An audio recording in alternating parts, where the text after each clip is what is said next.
Once again, live from the parking lot of Sprouts Farmers Market in beautiful, rainy, drizzly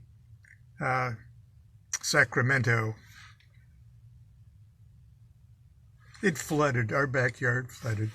But anyway, Constance told me I needed to be upbeat and cheerful today because why not? Indeed, we're talking about life. And this is from Liber 150. This is section 3 of the 5 L's. We've talked about the law and liberty and love, and today is on life. Of life, systole and diastole. These are the phases of all component things. Wouldn't that be a great name for twins, a boy and a girl? Systole, diastole, come on in. Your sister diarrhea is pyrrhea, diarrhea. Get systole and diastole in. It's dinner. But I digress. I'll start over. Of life. Systole and diastole. These are the phases of all component things. Of such also is the life of man. Its curve arises from the latency of the fertilized ovum, say you, to a zenith whence it declines to the nullality of death. Rightly considered, this is not wholly truth. The life of man is but one segment of a serpentine curve which reaches out to infinity, and its zeros but mark the changes from the plus to minus and minus to plus. Coefficients of its equation. It is for this cause, among many others, that wise men of old time chose the serpent as the hieroglyph of life. And we were just talking about this the other day when I was referring to the brilliant work of Laird Scranton and his revelations of the cosmology of the Dogons with their serpentine, if you will, movement from material to immaterial and back. But I digress. Life, then, is indestructible, as all else is. All destruction and construction are changes in the nature of love, as I have written to you in the former chapter proximate. Yet even as the blood in one pulse throb of the wrist is not the same blood that is in the next, so individuality is in part destroyed as each life passeth, nay, even with each thought. What then maketh man? If he dieth and is reborn, a changeling with each breath? This, the consciousness of continuity given by memory. The conception of his self as something whose existence, far from being threatened by these changes, is in verity assured by them. Let then the aspirant to the sacred wisdom consider his self no more as one segment of the serpent, but as the whole. Let him extend his consciousness to regard both birth and death as incidents trivial as systole and diastole of the heart itself. and necessary as they to its function. To fix the mind in this apprehension of life, two modes are preferred, as preliminary to the greater realizations to be discussed in their proper order. Experiences which transcend even those attainments of liberty and love of which I have hitherto written, and this of life, which I now inscribe in my little book, which I am making for you, so that you may come to the great fulfillment. The first mode is the acquisition of the magical memory, so called, and the means is described with accuracy and clearness in certain of our holy books. But for nearly all men, this is found to be a practice of exceeding difficulty. Let then the aspirant follow the impulse of his own will in the decision to choose this or no. The second mode is easy, agreeable, not tedious, and in the end as certain as the other. But as the way of error in the former lieth in discouragement, so in the latter you are to beware of false paths. I may say indeed, in generally of all works, that there are two dangers: the obstacle of failure and the snare of success.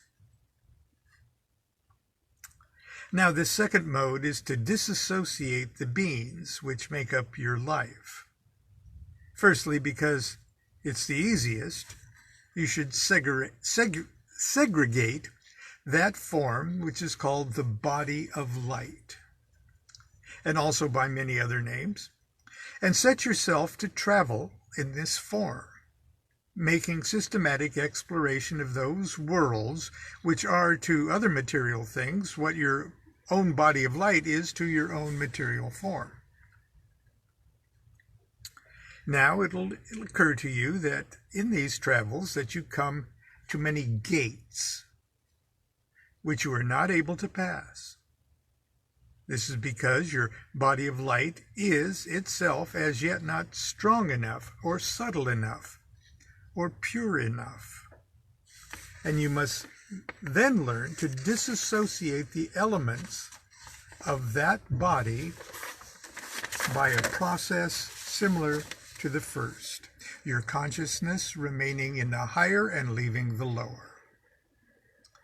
In this practice, do you continue bending your will like a great bow to drive the arrow of your consciousness through the heavens ever higher and holier. But the continuance of this way is itself of vital value. For it shall be that presently habit herself shall persuade thee that the body which is born and dieth within so little a space as one cycle of Neptune in the zodiac, it is no essential of yourself that the life of which you are become partaker, while itself subject to the laws of action and reaction, ebb and flows, systole and diastole, yet is insensible to the afflictions of that life which you formerly held to be your sole bond of existence. And here you must resolve yourself to make the mightiest endeavors. For so flowered are the meadows of this Eden, and so sweet the fruit of its orchards, that you will love to linger among them and take delight in sloth and dalliance therein. Therefore I write to you with energy that you should not do thus to the hindrance of your true progress, because all these enjoyments are dependent upon duality, so that their true name is sorrow of illusion, like that of the normal life of man, which you have set out to transcend. Be it according to your will. But learn this, that as it is written, they only are happy who have desired the unattainable. It is then best, ultimately, if it be your will, to find always your chiefest pleasure in love. That is, in conquest, and in death. That is, in surrender, as I have written to you already. Thus then you shall delight in these delights aforesaid, but only as toys, holding your manhood firm and keen to pierce to deeper and holier ecstasies without arrest of will. Furthermore, I would have you to know that in this practice, pursued with ardor unquenchable, is this especial grace that you will come, as it were by fortune, into states which transcend the practice itself, being the nature of those works of pure light, of which I will write to you in the chapter following after this. For there be certain gates which no being who is still conscious of individuality, that is, of self and not self, as opposites, may pass through. And in the storming of these gates by fiery assault of lust celestial, your flame will burn vehemently against your gross self, though it be already divine beyond your present imagination, and devour it in a mystical death, so that in passing of the gate all is dissolved in formless light of unity. Now then, returning from these states of being, and in the return also there is a mystery of joy. You will be weaned from the milk of the darkness of the moon, and made partaker of the sacrament of wine, that is the blood of the sun. Yet at the first there may be a shock and conflict, for the old thought persists by force of its habit. It is for you to create by repeated act the true right habit of this consciousness of the life which abideth in light. And this is easy if your will be strong. For the true life is so much more vivid and quintessential than the false that I rudely estimate. 1 hour of the former makes an impression on the memory equal to 1 year of the latter. One single experience in duration, may it be but a few seconds of terrestrial time, is sufficient to destroy the belief in the reality of your vain life on earth. But this wears gradually away if the consciousness, through shock or fear, adhere not to it, and the will strive not continually to the repetition of that bliss, more beautiful and terrible than death, which it hath won by virtue of love. There be moreover many other modes of attaining the apprehension of true life, and these two following are of much value in breaking up the ice of your mortal error in vision of your being.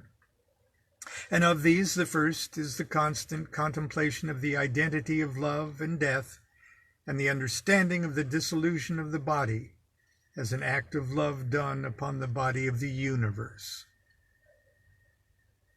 As it is also written at length in our holy books, and with this goeth, as it were, sister with twin brother,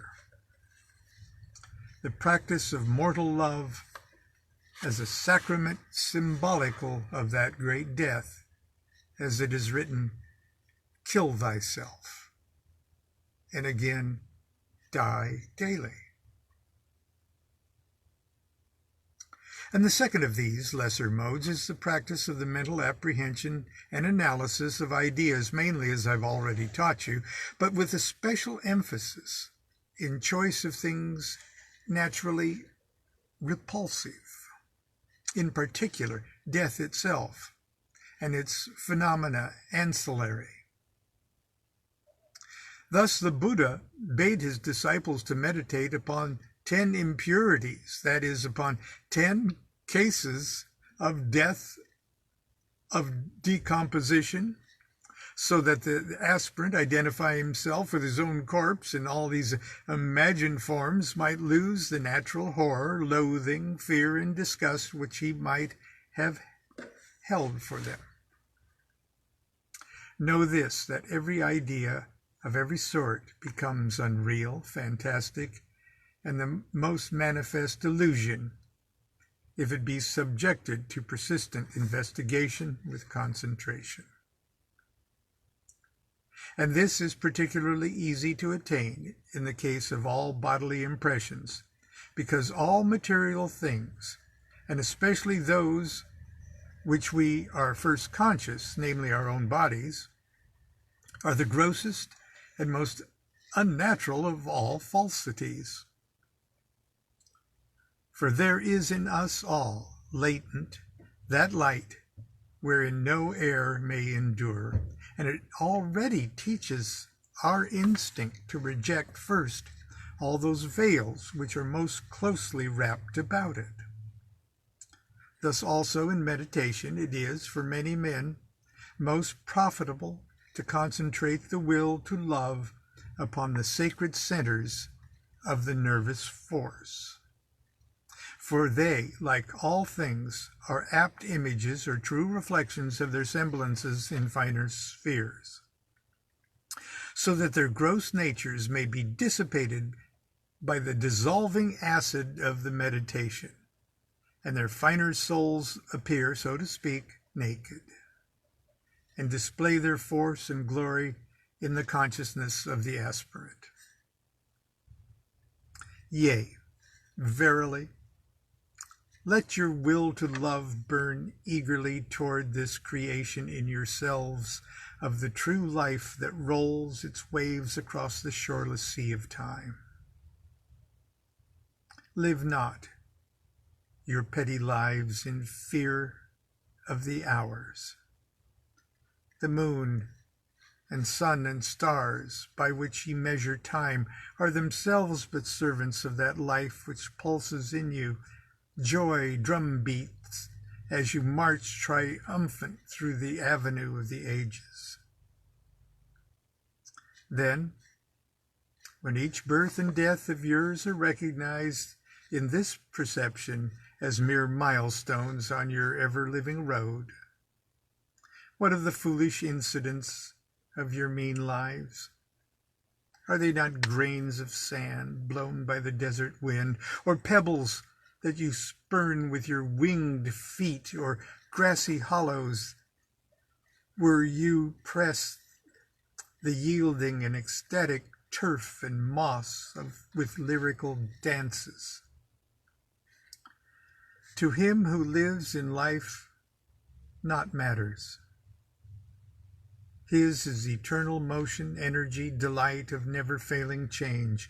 Unwearied, you pass from aeon to aeon, from star to star, the universe, your playground, its infinite variety of sport, ever old, ever new.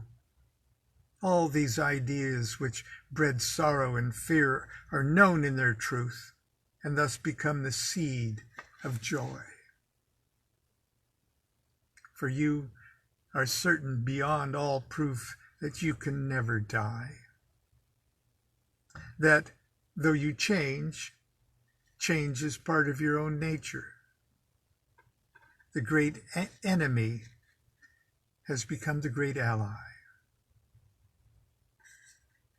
And now, rooted in this perfection of yourself, become the very tree of life.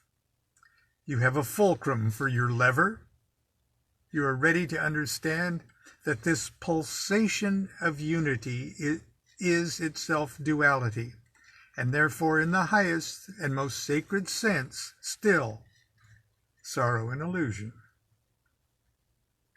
which having comprehended, aspire yet again, even unto the fourth of the gifts of the law, unto the end of the path, even unto light.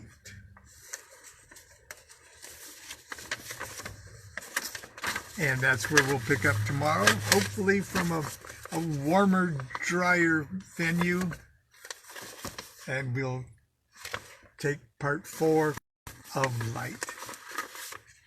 I hope you're enjoying this. It really does me a world of good to once again read from my ancient aging perspective the documents that inspired and programmed me earlier in my magical career. So this is one of those absolute gems of Crowley. I know he still uses, remember he's written this, 100 years ago. So he uses the term man and mankind and things like that. But I think you can see what he's getting at without getting hung up on his sort of antiquated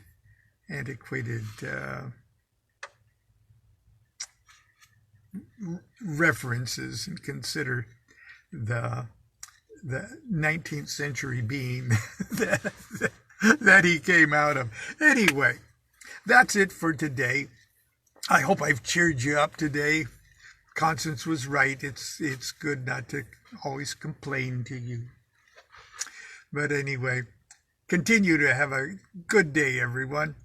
At the moment, it's not raining, and we're enjoying our shopping day. So anyway, continue to be good to yourself and be good to each other. Do what thou wilt shall be the whole of the law. Love is the law. Love under will. Now I'm going to reach my finger here and press finish and hope I don't knock over my